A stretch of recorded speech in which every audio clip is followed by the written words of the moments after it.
शनिवार की जो रात थी वो कई लोगों के लिए एक यादगार रात रही है, कई लोगों की ज़िंदगी बदल गई उस दिन।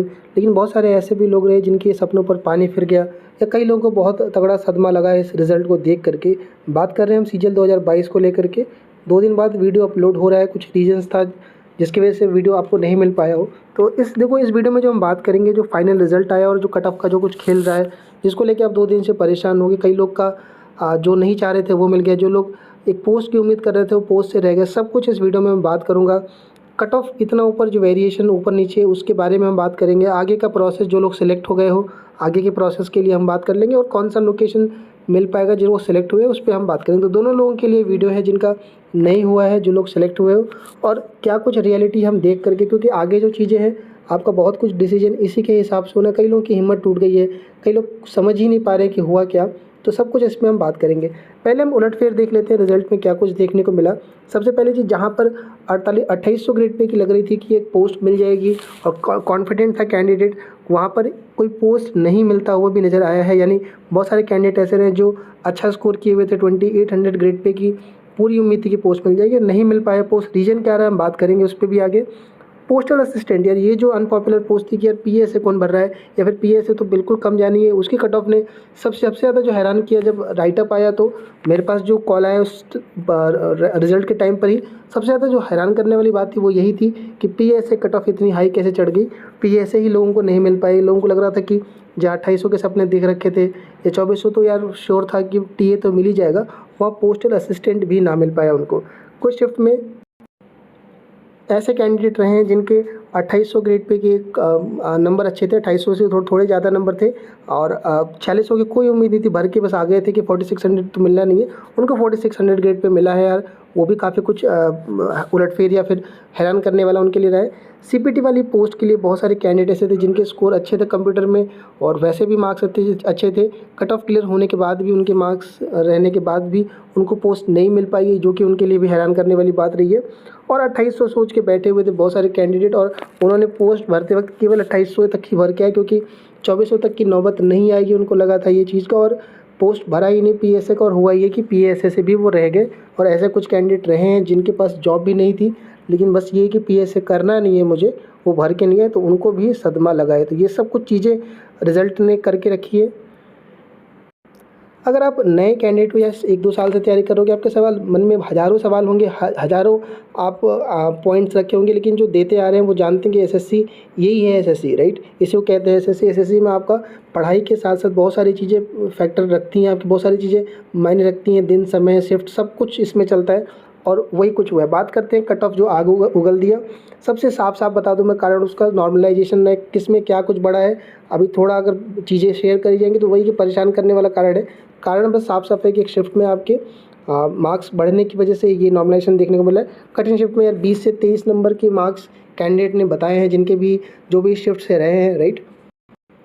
17-18 ही बढ़े, और यही रीज़न है कि आप जो देख रहे हो कि 2800 नहीं मिलने वालों को भी मिल गया है। 3 मार्च की शिफ्ट में कैंडिडेट के मार्क्स बढ़े हैं ज़्यादा। 6 तारीख वाले में जिनके नंबर ज़्यादा थे, देखो हुआ क्या है कि जो नॉर्मल शिफ्ट रही है, बाकी की अगर हम बात कर ले 6 तारीख वाली या 5 तारीख वाली बात कर लें, अगर हम 2 तारीख वाली बात कर लें, तो जिनके ज़्यादा नंबर रहे 308, 10, 12, 15, उनके ज़्यादा बढ़े। जिनके कम रहे 290 नंबर के रेंज में रहे, 290 से 3 के बीच में रहे, उनके कम बढ़े उस रेशियो में।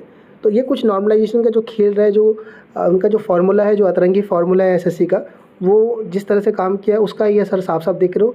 दूसरा ये देखो यार कि कैंडिडेट इस बार एग्ज़ाम में मेंस के लिए 3 लाख लोग थे, और 6 शिफ्ट अगर आप बांटोगे तो लगभग हर एक शिफ्ट में 50-60 हज़ार कैंडिडेट थे। और अगर एक शिफ्ट आप ऐसा कर देते हो जिसमें नॉर्मलाइजेशन में इतना कुछ वेरिएशन देखने को मिलता है, तो वैकेंसी 30,000 ही है। आपको डेफिनेटली वो कट ऑफ में अंतर दिख जाएगा, राइट। और कंप्यूटर वाले मार्क्स में भी नॉर्मलाइजेशन हुआ है।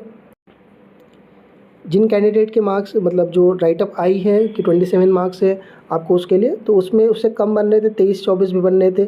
4 नंबर 5 नंबर तक भी कैंडिडेट के मार्क्स बढ़े, जो कि लग रहा था कि कंप्यूटर एक ही शिफ्ट में आपका है तो नॉर्मलाइजेशन नहीं होगा, मतलब ये लग रहा था। तो उस वजह से कैंडिडेट परेशान, लेकिन इसमें भी नॉर्मलाइजेशन हुआ था। देखो कहानी को मिला करके जो सीजीएल अगर आप देखोगे, सीजीएल 19 अगर आप नए हो तो नहीं जान रहे होगे, लेकिन सीजीएल 19 जिसने भी दिया होगा, या फिर अगर आपको शॉर्ट में बताऊं तो सीजीएल 19 में 3 शिफ्ट में पेपर हुआ था। उसमें एक शिफ्ट का पेपर आसान कर दिया गया, जिसकी वजह से क्या हो गया कि बहुत ज़्यादा वेरिएशन देखने को मिल गया।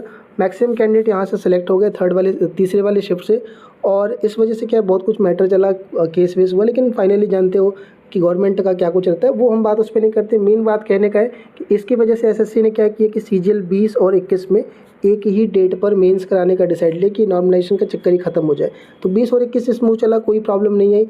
22 में आकर के फिर वही गलती, फिर से वही चीज़ रिपीट कर दी गई, मल्टीपल शिफ्ट में हुई और एक शिफ्ट में ऐसी दिक्कत करके और प्रॉब्लम आपको देखने को मिल रहा है। अब कुछ कमियां देखो यार, इस बार लूप होल रहे हैं जो स्टार्टिंग से कहते आए गए हैं, और ये अगर चीज़ें देखी गई रहती तो हम एक बार देख लेते हैं इन पर, क्योंकि ज़रूरी था ये चीज़। अगर ये की गई होती, बहुत लोगों की देखो लाइफ का सवाल था, वो तो करा के निकल गए, चाहे यूट्यूबर जो लोग भी हैं सब अब आगे 23 में लग जाएंगे। पीछे की चीज़ें कोई नहीं थी कि जिनकी ज़िंदगी बदली।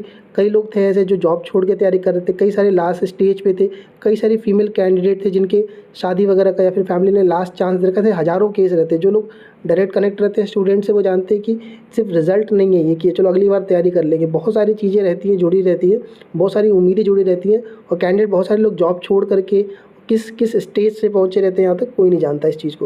और एक छोटी सी चीज़ है, ये सब बदल करके पूरी कहानी बदल दी जाती है। तो इसलिए देखो क्या क्या गलतियाँ थी या क्या क्या कमियाँ थी जो करनी चाहिए थी, सही सुधार एसएससी की तरफ से, कि पोस्ट भरवाने से पहले एटलीस्ट मार्क्स रिलीज़ कर देना चाहिए, जो अभी राइटअप में भी आपका नहीं आया है कि मार्क्स कब रिलीज़ करेंगे। जनरली हफ्ते 10 दिन में कर देते, लेकिन अगर ये मार्क्स पहले रिलीज़ कर दिया गया होता तो सर्वे वगैरह करा के ये भनक लग जाती उस टाइम पर कि ऐसा कुछ हुआ है, तो आप अलर्ट हो जाते, जिससे इतना कुछ दिक्कतें नहीं आती। दूसरा क्या है कि पोस्ट प्रेफरेंस भरने से पहले ना कट ऑफ तो एटलीस्ट जारी कर देना चाहिए था। अगर आप मार्क्स नहीं रिलीज़ दे रहे हैं किसी को, राइटअप आप रिलीज़ कर देते तो भी आइडिया लग जाता है कि यार लिस्ट निकाल देते आप।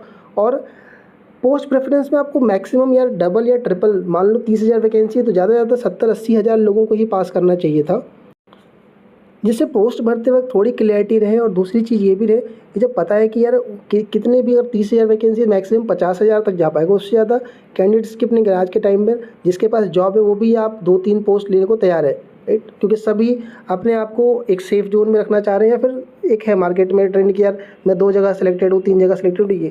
तो ये चीज़ अगर किया गया होता तो यार ये इतनी बड़ी वो चीज़ नहीं हो रही थी। कई लोगों के साथ इक्वलिटी ये हो गई है, इनको पता ही नहीं था कि यार ये पोस्ट डाला था, वो पोस्ट मिल गया, मतलब जो नहीं चाह रहा था वो उसको मिल गया, और जिसकी उम्मीद किसी ने भी नहीं करी थी उनको, ऐसे भी लोग हैं जिनको उम्मीद नहीं थी कि 100-600 मिलेगा, वो मिल गया आपका।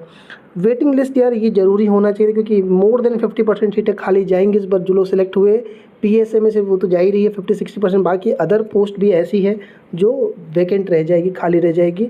उसका रीज़न साफ साफ है कि देखो यार, एक तो ऑलरेडी सेलेक्टेड लोग 50% से ज़्यादा है, दूसरा है कि जो गए हैं रिपीटर्स, या तो वो 46 के लिए ही गए हैं या अपना लोकेशन चेंज करने के लिए, और जो लोग सेलेक्ट हैं उसमें से मानिए जो लोग 2800 ग्रेड पे की पोस्ट पर है वो 2400 पीएसए के लिए नहीं जाएंगे। प्रोफाइल जो जॉब में है वो जान रहे होते हैं, और अभी डॉक्यूमेंट वेरिफिकेशन और सर्टिफिकेट की वजह से कई कैंडिडेट बाहर होंगे।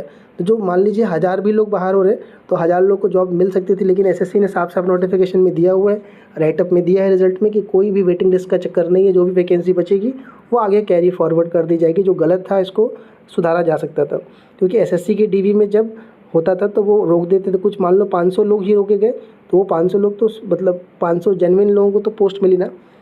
और यार जब यार देखो सीजीएल 20-19 में देख लिया गया था कि इरेगुलरिटी हुई है, मेंस में ये प्रॉब्लम हुई है, तो मेंस में यार इतना, जैसे मान लो कि 30,000 ही वैकेंसी था, आप 1.5 लाख लोगों को, 2 लाख लोगों को एक शिफ्ट में कराने का देखना, क्योंकि यार ये चीज़ें थी कि प्रॉब्लम क्रिएट होगी। क्योंकि कह रहा हूँ ना, लाइफ का इंपॉर्टेंट एग्जाम है ये, कोई हल्का छोटा मोटा कि हर बार हो रहा है और वो चलो नहीं हुआ तो कोई बात नहीं है, ये हर बार नहीं होता, इतना टाइम के बाद होता है, और लाइफ का इंपॉर्टेंट यार एक शिफ्ट में कराया गया होता तो ये चीज़ें नहीं आती।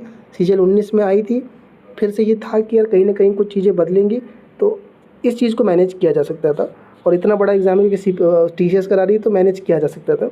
और सीपीटी वाली पोस्ट के लिए यार देखो यार, ये थोड़ा सा है कि अगर आप एक्सेल सीपीटी ले रहे हो तो चलो ठीक है, ये तो आपने इन्होंने पहले से नोटिफिकेशन में दिया था, लेकिन यार ये कहीं ना कहीं कंप्यूटर के ही मार्क्स को पूरा आधार बना लिया गया। और सीपीटी वाली पोस्ट के लिए एक्सेल और पावर पॉइंट का चीज़ें समझ में पहले आती थी, लेकिन कंप्यूटर वाला जो मार्क्स है, ऊपर से पेपर का इस लेवल का सेट करना थोड़ा कहीं ना कहीं चीज़ें परेशान करी थी। बाकी जो ऊपर की चीज़ें थी यार वो सुधारी जा सकती थी। आगे के प्रोसेस के लिए देख लेते हो, जो लोग सिलेक्ट हो गए हो एक बार कमेंट सेक्शन में डाल देना कौन सी पोस्ट मिली है, क्या आपकी डिज़ायर पोस्ट मिली है, नहीं मिली, एक बार लिखिएगा ज़रूर।